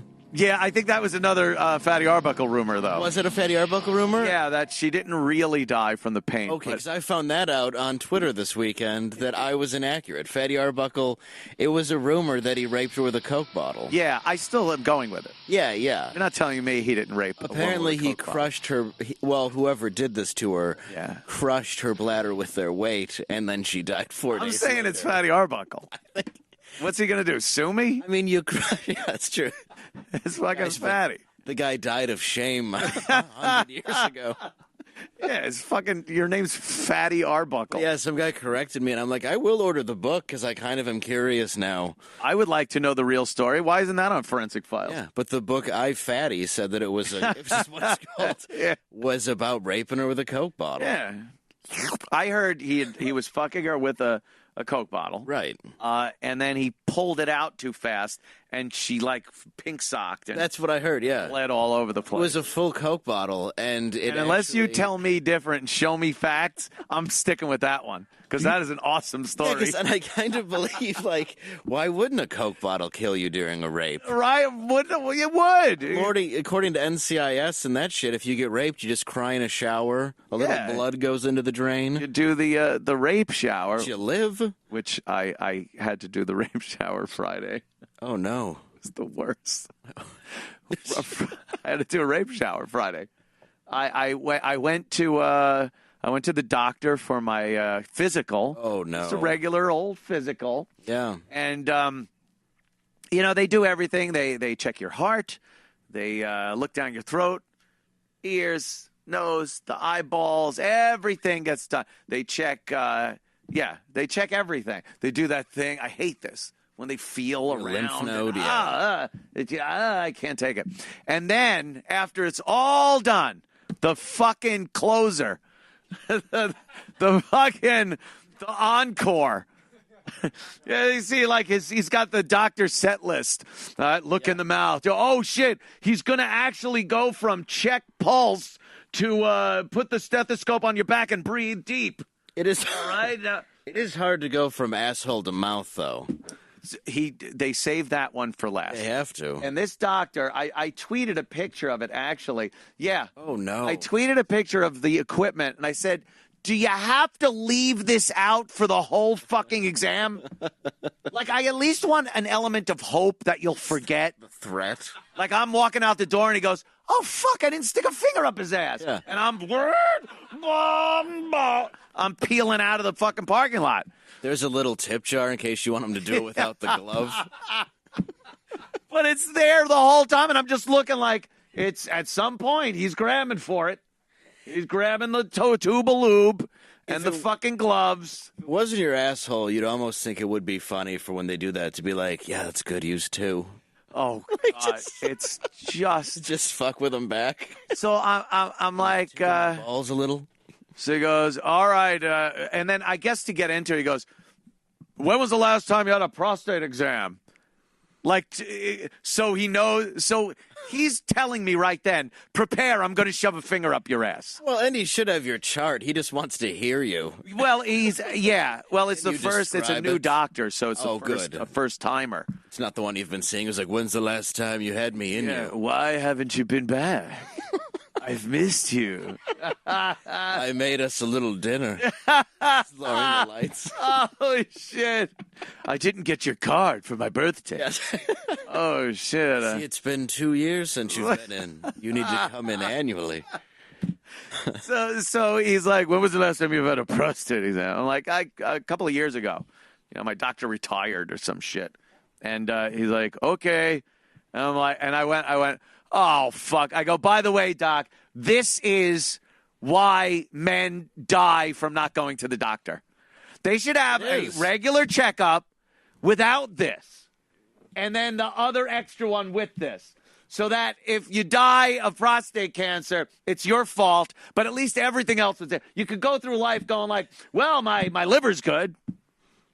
How's your ass? I have no idea. I don't care. I don't want to know. But that part comes up, and I'm like, all right. So, it's just never good. Well, and even if it's in there, you're going to die 3 minutes later anyway. Yeah. You know, my friend just passed from prostate cancer. 6 weeks. 6 weeks. Wow. It's just like that, dude. The hell do you have, a gopher up there? I know, dude. That must have been quite a mass. Yeah, dude. But I mean, it takes you out fast. I don't get the penis one because, like, I know if I have a hernia and if there's something wrong with my dick, I'm going to be in the hospital quicker than if I was on fire. Yeah. Yeah, he did that whole thing too. Yeah, it's like cough and you're like, and all I'll that tell shit. You if my dick is fucking broken. He goes, is it? He actually asked me. He goes, I'm just the asshole thing was all fucking encompassing. Yeah, and I think I forgot this. You didn't even part. notice him sneeze. I forgot I'd been raped in the front too. He said, yeah, "You're not." I'm sitting there, and he goes, you mind if I do a genital exam? Like what? On me? On yourself? What? What are you? What are you talking about? He lets you use the stethoscope on him like when you were a kid. Yeah. Oh, look. See? It works like this. If it makes you more comfortable, I'll take my cock out. Do a genital exam. So I just rolled over and went... That was very... Just the way he says it is so rapey. Oh, it was weird. So, so then that's with the whole cough thing. And, you know, he wants to make sure you don't have a fucking... cashew in your nut or anything like that. Do you mind laying under this glass table while I take a dump on it? And then you can do it? What? Do you mind if I insert 28 anal beads in and pull it out like I'm starting a chainsaw? Do you mind? Do you mind if I lift up your balls and just take a smell? It's just... because look, you live your life as a guy. Yeah. You don't mind when a woman touches you in those places. It's great. And then you're like with a guy once a year, and he's got to fucking befoul you. It wouldn't. It's creepy for whatever reason, and and if you say it, it's like, well, it's homophobic. It's like it wouldn't be creepier if he had Polaroids of every patient before you. It's an uncomfortable experience. It's uncomfortable as all fuck. around. It's so uncomfortable. And I was talking to my last doctor, Dr. Lee, because a lot of Asians are doctors now. Asians, and I went Jew. Unheard of. I'm in Detroit. We don't have a lot of Jews. They're all in one area called Bloomfield Hills. And that's where the money is. Who knew? I didn't know they're not people good with finance. Yeah, I went Jew. Yeah, but there in you can have a nice conversation, you know. But he's just like, you're doing comedy still. That's great. Everything good. Yeah. While he's putting on, like, he's distracting me. Yeah, this ain't working, pal. Distraction ain't fucking working. I know where you're going. You can't make small talk before you fiddle my dick. And then he it's like, oh fuck! I think I said, oh fuck, which is never like, oh fuck. And then it's over pretty quickly. Yeah. Thank goodness. Very easy to find. Yeah. It's over within an hour. And then takes the finger. Then he drops you off. He takes the finger and wipes it on something, like a cardboard thing, and then puts some drops on it to see if there's any shit going on in the. It's the reminder card that goes to your house. Yeah. Take this with you. And then it just gets more degrading. It's like, you want some paper towels? And I'm like, no. Yeah. I'll shower when I get home. And then, it was Friday. This Friday in New York was pretty nice. Fucking especially for you, 75 degrees. Beautiful. So I took the Jag out, you know? I don't care what you're driving. It's so uncool and unmanly to get into the seat of whatever car, and like I said, Jaguar, and feel like I had whore ass. Yeah. I had like whore asshole. Yeah. Like all just cum and lube, and I had to drive home, and then walking in the door, it's just all I'm like, I am getting right in the shower. And that's how Ned Beatty feels every day. Ned Beatty. Wee! And then in the shower, and you just know why I'm taking my second shower of the day 2 hours after my first one. And why your hands are around your knees. Yeah. That one trickle of blood going down. The shower's just cold. Oh, is that terrible? Anyone calls, you're just like, leave me alone. Oh, no. I'm afraid to go out now. Shit. I don't trust anyone. Hashtag me too. It's the worst. But he said, my prostate's smooth as a plum. Just no problem, nice and smooth. Use that title. No, I kind of embellished. It's as smooth as when I shot my first load. It's beautiful. Nice. You just look over, there's a big stain in the front of his pants. He's like... I guess it's one of those things that's good to know after it's all done. Oh, yeah. Like, okay, there. But, the next time, again, it's just going to be like, I have an appointment in another week. Teasing, of course. This one's at a Denny's. Yeah. Somehow he said he's got better equipment at home. Yeah, it's weird. He says at the Red Lobster, he just feels more comfortable if I meet him in the third stall. It really is fucked up, too, because it was a brand new doctor. So I literally met this guy 15 minutes beforehand. A man I met 15 minutes before stuck his finger in my asshole. Yeah, you can't even put anything in a woman's asshole in that amount of time. No, that's fucking rape. Even if you're paying for it.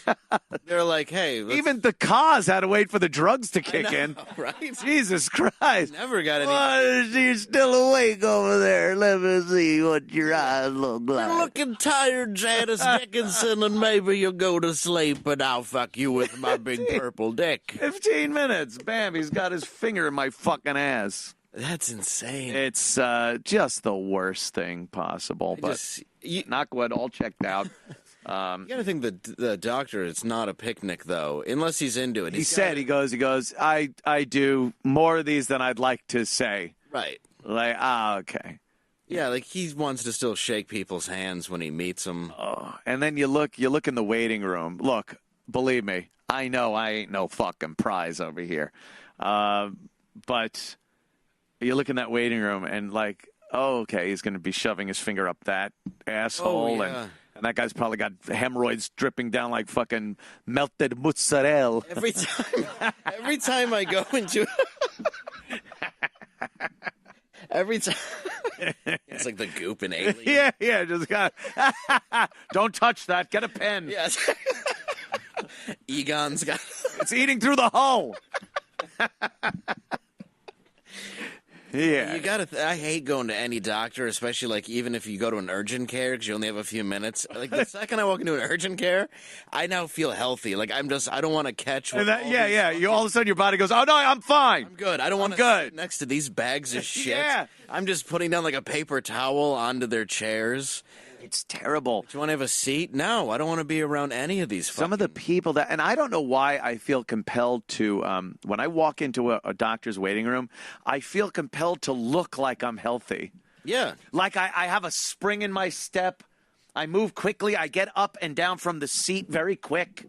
And like, hey, look, I'm fine. You people are fucking sick and disgusting. Yeah, because the guy who looks really sick is just trying to get pills. Oh, yeah. He's got like a fake cast on. He's limp. There were couples in there that are just like, it just really makes you question life on Earth.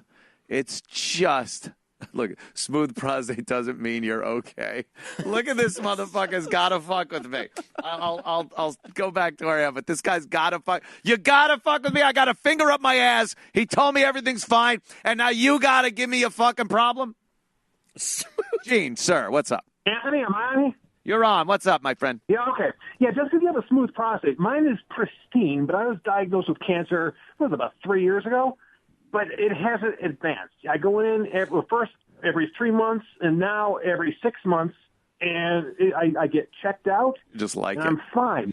The interesting thing is that 3 years ago, there wasn't such a thing as an MRI diagnosis for prostate cancer. Now there is. 6 months ago, I had it. My cancer didn't even show up on the MRI. I know I have it because I have had biopsies, which are horrible. But the cancer cells are there, but they're not advancing. And Jeff, like Dave, is that your maybe with cancer, you're like Magic Johnson is with AIDS. Like you have it, but it just goes, fuck it. Yeah, like isn't that rare? Like to beat it that well? Got diagnosed with prostate cancer, and 6 weeks later is dead. But as long as you get this shit early, this guy's like the cure for cancer, walking around. He's like doesn't know it. Yeah, I have cancer, but it doesn't fucking take his blood, make a serum, and he cures cancer. And people blame Trump. What you need to do is you need to get a PSA, prostate-specific antigen blood test done. And if that's elevated above 4, then you have to go in for a biopsy or an MRI, and then shit goes bad. Well, let me tell you something. I was diagnosed 3 years ago. I'm fine so far. I go in another month for my next round of exam, and I'll see what's going on. Damn. All right. Well, Godspeed, my friend. Take care. You know what? The scariest thing is the big C word. You get scared shitless. I know. I was married to one. Yeah. Yeah, but I mean, you get scared shitless. After a while, you just realize, and especially if you do your research, it's not that big of a deal. And my last bit of advice, if you're only seeing a urologist, do not see a urologist. Get to an oncologist. Urologists don't know what the fuck they're talking about. Wow, a lot of ologists. They do specialize in just piss. Yeah, that's what I want to. I want to specialize in piss. Yeah, like, of all the things I want to do, dick. I want to be a dick dog. I want to go for school for 7 years. They will be able to take care of you. All right. Well, thank you, Gene. You've helped out some people here today. Thanks. Yeah, but it's not a death sentence as long as you catch it early. If you catch it late, sometimes we want a death sentence. Like I said, I was married. Thank you, sir. Wow. The cure for cancer might be in that guy's asshole. Could just be right up that guy's asshole. He's beating the shit out of prostate cancer. Wow. For real. Like, good for him. Good for you. Had it, and then it was gone, and hey, whatever. Good for him. You. Yeah, that's good for you, man. That's because that's, I don't know. The word a biopsy in that area is scary, though. Is that? I've heard what it is, and the way they have to take the biopsy is kind of through your intestine or your lower bowel. So they put something in, and it like goes, snaps through it, gets the prostate, and gets some like tissue out of that. But it's got to go through your fucking like your bowel. Are you functional after that? Like you can still shit? I guess so. You probably have a bag. I would say probably don't eat. Maybe I wouldn't eat much. Maybe clean yourself out and drink fluids for a while. Not good to get a It's not it's not like you shot a 45 through it or something. Yeah, Sure, yeah. it's like a little pin or Yeah, something. but you don't want to just have an anal biopsy and then go get a Big Mac. Oh, Jesus. Yeah, you better not. What did you eat after your anal biopsy? Yeah, I had a Big Mac. I had some White Castle and Guinness. Yeah. Oh, how did that work? The bag I have is filled with blood. Right. It hurt like hell, but it literally killed any cancer on the way out. I think White Castle and Guinness shits could just wipe your colon, anything in it. Oh, I think so, too. Cancer runs. I used to go to White Castle all the time, and Guinness was my drink. Wow, it is. That's brutal. I still have diarrhea. Yeah. Sometimes you just you don't want to look. No. After you're done, it's just I just best shut the bowl, flush, and imagine what it looked like. Yeah, because you don't want to look You don't down wanna and look just like see that. a river of black. There's not a color or a shade black that could be any blacker. No. It's true black, like on a new Samsung television. True black is the shit you will take. And it is. That's true. They say that you can't, like, black shit means blood, but if you eat White Castle and drink Guinness, you're shitting black. You're gonna shit black anyway. You're shitting Forrest Whitaker black. It really is. Forrest Whitaker black. Yeah, that's there's no need to see it. Look at it. I have nothing. Well, things are going on. Things are going on today. There is a guy. This is fucking great. A guy got in a fight with a woman over a Santa Monica parking spot, and I don't know if this is happening more, if it's being recorded more, but I'm seeing more of these clips with white people yelling the N-word at black people. In public. Like on the train. Like on the train. Yeah. We saw one on the LIRR the other day, and now this gentleman seems to have a problem with a young lady about a parking spot, and he's it is an attention getter. It is an attention getter. If you're angry at someone, you're going to use the worst thing you could possibly use. So. Now get the out of here and let people move. Who the you think you are? She's blocking You're in the wrong people. area. I'm Say it again.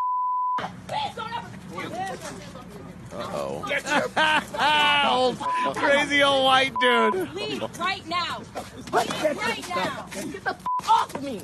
You piece of Call me a again. You're the one who said the He did. Back off. Dude, he's It's the Colonel from Boogie Nights calling this woman that. Look at that fucking... Have you seen more of a Santa Monica asshole in your life than that fucking guy? Fantastic. It's MKZ.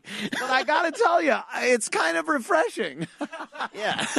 I'm kind of, Yeah. I look. Look, I didn't say he was wrong. I was just discussing his appearance. I just think that look, I would never do anything like that. Believe me, I just would never yell like that. There's too many cameras for me to do that. I don't use the word to people's faces. Right. I only use it when I leave voice. House. It's another story. Playing a video game. Right. It's every other word. When my wife fucks up dinner. Right. Or when your wife fucks one. Yeah, exactly. Right. When she's getting gangbang on the driveway. Right. Then the word is perfectly usable. No, it's just I like to see it's making when I'm public ordering... resurgence. It's kind of nice. Yeah, it's nice people feel that we're now so equality. We're equal. Is here. That really is what I'm getting at here. The equality of the whole thing. I just think it's nice that we can call each other equality. Equality of screaming that word over a parking space. Why not something important like a parking spot? You know how fucking crazy parking spots are. Yeah. Especially in Santa Monica, I have no idea. No, I would assume he probably could have just gone to the back of the lot, to be honest with you. But then he wouldn't have gotten to yell that word out so many times. When she goes, go ahead, you call me one more time, he couldn't say it fast enough. Like, from where she said, call me nigger one more time, and he just blurted it out in a second. He didn't even think about it. His kick, though, is hilarious. It's a 3 foot off the ground kick. It really was funny. We just have Martin Kove in here, of course, Sensei from Cobra Kai. And then we watch a guy doing horrible kicks. He should have went into the crane, yelled the N-word, and smashed her in the face. Well, that's... He's 80 years old. 80? Well, then he gets a pass. Yeah, so he remembers when that word was used, like, past the sugar. Oh, yeah. Yeah. He probably just thought he was talking to his kid's nanny. You know what's so funny? He's 80.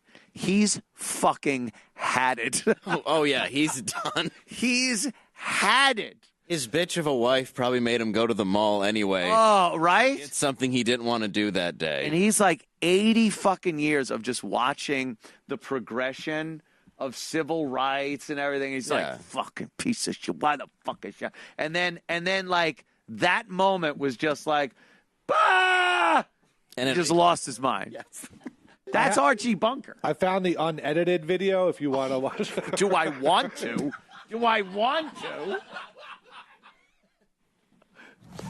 Now get the fuck out of here and let people move. Who the fuck do you think you are? You're in the wrong area. A nigger!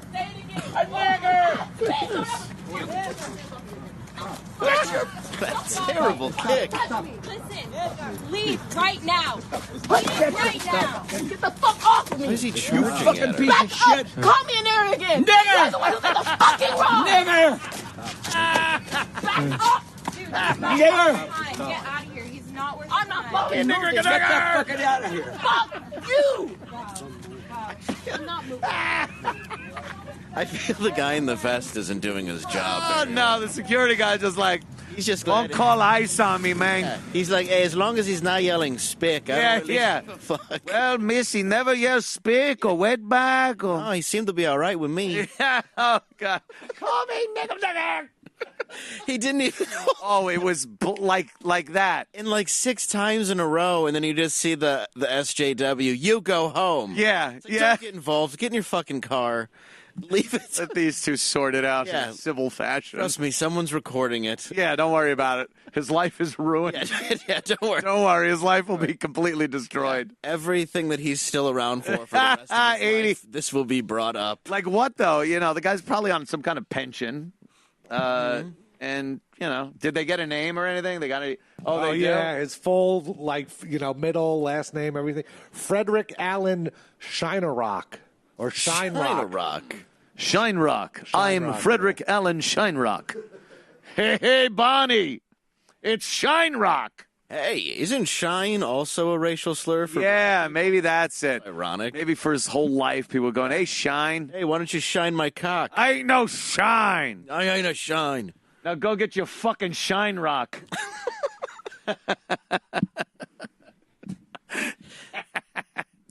That is fantastic. So what does he do? Where does he work? They must have all that. I don't know. Oh, look at him. My God. It looks like when Johnny Knoxville dresses up like the old guy. Yeah, it does. Maybe this is a new Jackass 5 or something. It looks like Christopher Lloyd now. It's Johnny Knoxville. It does look just like him, doesn't it? Oh, is he mad? Look at his glasses over his He's head. so pissed. He has had it. He has been mad since the day he had to share a drinking fountain. Oh, yeah. Once those whites-only counters disappeared. Yeah, once he had to wait in line for them to finish with the tape. He's like, you want me to swear on the bus? One's drinking from our fountain. I think he's wearing tassel loafers. Yeah. Oh, wow. All right. Well, those show off. probably aren't the best thing to kick in. Yeah. Like moccasins or something. He's fucking... Yeah, if a Native American weaved your shoes together with leather, they're not fighting shoes. He's probably on some kind of a really cheap pension thing or Social Security. And painkiller mixed with alcohol. And he knows all of his money, half of it goes to those people. Mm-hmm. Yeah. So, he's going to be a little mad. Well, God bless. And Godspeed, sir. I wonder how that'll end with people protesting in front of his house. Nobody will have a problem with it. People don't blow things up. And they're forgiving now. It doesn't everyone's hang around very forever. forgiving. Yeah. Oh, shit, forgiving. It doesn't just hang around forever and ever. Yeah, they're forgiving him a punch in the face. Well, let's go to the other side of the spectrum then. And we'll join a woman here who was on an airplane, Spirit Airlines. Now, before you play this, I know this story, so let me tell you what happened. This woman says she showed up. They closed the airplane gate 20 minutes early, and she couldn't get on. They wouldn't let her on. So she went and got on another plane. She found a gate that the door was open and just ran on and sat in a seat of a plane that was not even her fucking plane. It was just also going to Las Vegas. They asked her to leave. She would not fucking leave. So they made everyone else get off the plane. This is now I'll tell you what really happened. She showed up at the last fucking minute when it probably said plane departs at 12 o'clock. And she shows up at 11:59. They already have the doors closed. They didn't close it 20 minutes early. There's a boarding time and a time the plane pushes back. You can't show up at pushback and think you're getting on the plane, lady. And I know that's what happened. So she decides she's just going to get on another fucking plane and go to Vegas, thinking it's like a bus. You can just fucking jump on. Right. Well, and I fly Spirit because I'm loaded. And when I get on it, it actually says in your itinerary, we close 20 minutes early. Yeah. Try to be 2 hours early to the airport, which I have TSA pre-check. I still show up 2 hours early. Right. And now Spirit was sending out a thing all weekend because of this shit. That's like some customers haven't been able to make their flight. I'm like, yeah. The one customer that then jumped on another plane thinking, which you can't just do. Jump on a plane. You can't sit in 2C and have them not get suspicious. You can't even change seats. Never mind fucking planes. Right. And she was in a big front seat. Oh, yeah. No way. I'd be shocked if she didn't just sit. So here she is destroying everyone else's fucking day. Are the credit cards? Nerd wallet. Why? What's that? That's a nerd. Credit when, I am really sick of fucking internet commercials. I know we have much more content now than we used to and everything, but at least let me opt out after fucking 10 seconds. Right. Now you got to watch the whole 30-second fucking shit. You should just have 5-second commercials that says the name of your product. That's all you need. Oh, here she is. Girl, let me share this because this not right. She just leaves Sammy Davis Jr.'s yard sale. I'm trying to go to Las Vegas. A big star. I'm not getting off. You're going to have to call the people, and I'm going to make sure this recorded because I'm going live. Huh? Yeah. Come talk to me up here, man. Who? Come talk to me up here. You mean I got to take my seatbelt off? Yes, you can talk to me right here. No, I don't want everybody to hear what I got to say to you. Well, I'm going to make sure everybody hear what Spirit got to say. Everybody. I'm not getting off this plane. That's the trick. They tell you to get up, then they snatch you up. No, you're not going to snatch me. That's the trick. No, you're right. Call them people. If she keeps her seatbelt fastened, they can't throw her off. This plane. That's what I'm saying, Ashley. Thank you, because, excuse me, I got the white people. What are they going to do with her room at Circus Circus? The white people, because they will always support you. Ladies and gentlemen, I do apologize. You can leave your belongings on the aircraft, but we are going to have to deplane. Yeah. I'm getting off this plane. Y'all can deplane it. Making everyone get off. Yeah, baby. You're going to recruit. Hey! Drag it off this plane. You going to hell. Oh, yeah. That's hell that way. Hell that way. Put it over there like that. Hands behind your back. Place your hands. Why I need to put my phone? Huh? Put your hands I behind. need to put my... Salt and pepper. Salt and pepper. Remember her? Salt and pepper. Salt and pepper. I saw a longer clip of that, but it's okay. I mean, you obviously get the point. She would rather everyone get off the fucking plane and then her get off and get arrested than just realizing you're breaking the rules and get the fuck off the plane. Well, and realistically, if she went up to the door and said, "Hey, do you have seats on the plane? I missed this flight," chances are they would put you on the plane. They'll put you on the plane. It's happened to me a couple times when there's like a layover and the plane's late and you just show up. I've gotten onto this Spirit Air sounds hilarious. Oh, it's a terrible place. It just sounds. I don't want an airline where I could just jump on another plane. Dude, I don't sit want in the that. big front seats where the less garbagey people are. I don't get. So now, when I didn't see when you lounge the seat all the way back into a bed, yeah, and then pull the screen to watch movies, yeah. Is there anyone next to you? Oh, that would be terrible. Yeah, this is more like when you get onto their dirty couch and there's nothing. I've taken JetBlue, and that's a nice. You pay $14 one way, you get what you pay for.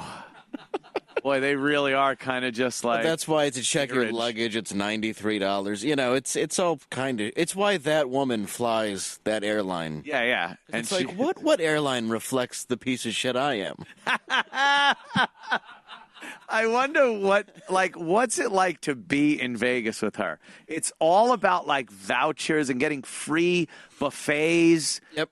And playing shitty slot machines. And never. Here's the great. Do you think she has ever tipped anybody in her life? No, and you know not a tip. You know that she's the person at the casino who plays a slot machine. Then an hour later, sees somebody winning it, and then bitches that it's her money. Loses their mind. Yeah, I have my money in that machine. That's mine. I put it in. I just got up to go get me a drink. One of these free drink vouchers. Yeah, I'm gonna go to buffet, but when I come back, I ain't letting nobody. Their fucking nine-colored hair. I name my daughter Buffet. Yeah, right after the fucking free meal I get if I plays enough. Holy fuck. Like, who wants that woman in Vegas? What just a disturbance. She's not helping anyone, like, make money or, like, get tips. Like, the waitress having to serve her at the buffet? Well, maybe she doesn't. No, she's the one who, like, I'm glad I play the MGM where, like, it's a little higher rollers. I like the MGM. I enjoy playing it. Brad Garrett's club is there. They're good people. Yes. Where this is the chick you see on Fremont Street. Yeah, she's on the old strip. Oh, yeah. I go to Fremont Street just to laugh, man. Yeah, it's crazy. The first time I walked into Fremont Street in years, the first thing I see is a midget Mr. T making out with a female Michael Jackson. First thing. God bless. God bless. This place God bless. Wow. Yeah. Just that's a sight to behold. It's America's trailer park. Yeah. Well, I know our own Allie loves Las Vegas. I do. Allie, That's true. Now that woman, Yeah. you've seen the likes of her in casinos and whatnot. Her and her whole entire family. I think The whole family, right? Yeah. A lot of And them work they're coming like halfway across the casino. You hear them. Yeah. Oh. Just yelling. Yapping. I'm going to play the slot machine. I'm going to win big tonight. Are you? Oh, Christ. I'm sitting there fucking on $12,000 bet on the turn of one card. Right. And I got to hear, I'm betting tonight. Yeah. All of a sudden you have Precious's mom standing next to you in a house robe and a cigarette. Yeah, I'm sitting on a fucking huge hand. She come over. I won't play. Hit me. Come on now. I got an 18. Hit me. How much is the minimum? Yeah. $10. How much the minimum? How you play this game? Shit, I went to Hooters. It was $4.50. It's like 3-card money. Yeah, I'm going to go play that Big Bang Theory. I won $28.50 on that the other night. Dude, it's Little Mr. telling T you, in Vegas. Look at Little Mr. T. I've seen that dude making out with chicks. I'm lowercase t. I'm decaffeinated tea. I pity the fool who makes me smell his dick. Look at the kid next The to him. kid's hunched over to beat the size of Mr. T. And this is how they all make their money. They just get tips for taking pictures with you. My mama didn't eat her vegetables or go to school. She did drugs. I came out like this. Go to school. Don't do drugs. Eat your vegetables. Don't be a little Mr. T. Don't get fetal alcohol syndrome and then barely make it. Mr. T. I pity the mom who don't eat her carrots. Get a prenatal examination. Speaking of which, take prenatal vitamins. Get an amnio fluid check. Check that amnio fluid. Your parents cried because they were happy they had a baby. My parents cried because they were upset at what I was. Make sure the kid ain't retarded. Check that fluid like you would the oil on your car. Oh, shit. I'm lowercase t. Poor lowercase t. I would hang myself from the ceiling fan if I could reach it. My own weight ain't enough to snap my own neck if I try to hang myself. Something just fell out of this chair. What? I just fell out of the chair. Is this the chair Artie broke? Is that the remnants of Artie's chair? No, I think that's the. There it is. No, it screws on. It's the height adjustment. The height adjustment lever. You got it. Look at you. Making fun of midgets, and all of a sudden, magically, the height adjustment. And then the height adjustment fell. Yeah, that'll teach you. That'll teach you. I pity the fool. Now you're going to look small as me. I'm actually going down, I think. Yeah, look at that. I don't know. Our fucking chairs around here. What else? What else was going on that we needed to discuss? Israel. Israel. We opened up an embassy there, and I guess people are a little angry. That's my news report. Fury at Inclusive High School. Oh, here it is. This high school. A woman was angry that her daughter didn't make the cheerleading squad. It's kind of a thing that happens. We've heard of this throughout history. I mean, the pretty girls are the cheerleaders. The other ones, maybe you go on the pep squad or the rally team or something like that. Or the band. Band. And then the other ones should just fucking kill themselves. Yeah. Get an eating disorder. Yeah, well, some of them maybe you'll develop later. Yeah. I mean, most likely. Like that. Yeah. But the cheerleaders are the cheerleaders. They're the hot girls in the school. It's how it is. Well, this school decided that any girl that wants to be a cheerleader will now be a cheerleader. Oh, that'll be nice when they have a van on top of the pyramid. Yeah, that's just it. Like, and here are the moms, of course. Actually backed by their parents, came out here tonight to ask the Board of Education to reverse this policy so that girls are forced to earn their spots through hard work. The administration says the change actually came due to a, quote, irregularity in the selection process. Now, these parents tonight tell us they have sent letters to the principal and AD complaining about the new policy, at which point the principal threatened to disband cheer altogether, saying it's not a sport. So now these teens, plus their parents, are taking their case before the Board of Education. Basically, I came up here to state that I did not put in 18 months of work to lead up to this moment just to be told that it didn't matter anymore. Now that. Oh, all right. She's all fucked up. Going away. Oh, she's perfect. Give me 5 minutes with her. She'll love me. And their parent complained. So now all my hard work has been thrown out the window. It is unfair to me and every cheerleader who has earned their spots to change the rules after tryouts are over. Now, in a statement, the board told us the following. In order to facilitate a more inclusive program, the alignment between the various cheerleading squads would be modified to allow all interested students to be able to participate. This decision was made in the best interest of all students and was made to be as inclusive as possible. Now, the board president told everyone on hand for this meeting tonight that they will discuss this matter and make a decision at a later date. In East Hanover tonight, Chris Keating, News 12 New Jersey. That's not the end of it. Chris, thank you. There you go. I didn't make a travel baseball team when I was a kid, and my dad was the fucking coach. See? Sometimes it just doesn't happen. Yeah. My brother was on the team. Prince Fielder was on the team.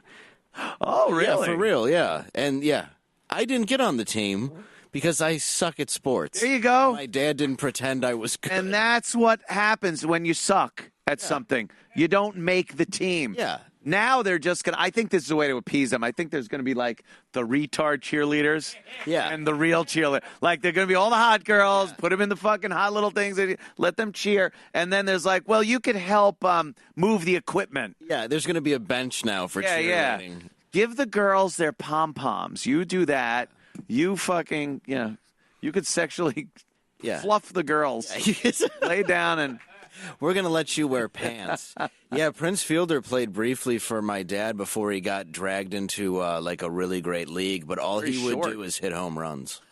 Dude, he was a little fat kid who would just hit home run after home run after home run. While his dad gambled away all their money. Nice. Dude, his dad took his signing bonus. Did you know about that? No. He was like, yeah, your manager gets the signing bonus. And he was like, okay, Dad. And then he found out that wasn't the case. Oh, shit. And, of course, he gambled it away? Yeah. Cecil was a bit known in the Detroit area for... oh, wow. That is cruel. That is cruel. Poor little fuck. Yeah. He's doing fine now, though. Yeah. Made up for it. Yeah. Those parents, though, that can just swindle you. Oof. That's a breach of trust. Oh yeah, and your dad's a huge baseball star, so you're growing up like with that. Yeah, just trusting him. Your dad's a hero. God damn. They haven't spoken in years. Oh, no. Jesus, what the God fuck? Almighty! Why? Burt Reynolds ate that ass. Yeah. Shit. Oh, we got, this is great. I love hearing stories like this. It's so heartwarming. Kathy Lee Gifford ended her 30-year feud with Howard Stern. Thank God, right? I was worried. Yeah. Kathy Lee and Howard had been feuding for like 30 years. She said she never met him.